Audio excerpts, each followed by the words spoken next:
These cars are known as lowriders, and they seem to be most popular in Southern California. A lowrider is any car that has modifications allowing it to ride very low to the ground. Some people really like the look. The problem with a lowrider is that things like speed bumps and rough roads can make driving difficult. To solve these problems, lowrider enthusiasts install hydraulic lift kits that allow a completely adjustable height for the vehicle. These kits use electric hydraulic pumps and normal hydraulic cylinders to raise and lower the vehicle. Imagine connecting the cylinder alongside the shock absorber or the spring, and you get the idea. It's a pretty involved installation and can cost several $1,000s. So the hydraulic kits solved the height problem.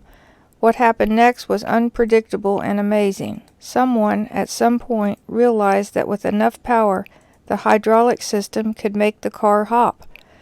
Lowrider hydraulic systems quickly evolved to make hopping more and more interesting until cars could eventually hop 6 feet off the ground. Originally, there was one 12-volt or 24-volt pump driving all 4 wheels in unison. It is now possible to find cars that have 4 pumps, one for each wheel, and 8, 10, or even 12 batteries to power them. An 8-battery setup typically contains 2 banks of 4 batteries for 2 48-volt systems. 12 batteries create 2 72-volt systems. These powerful systems are what you see in movies.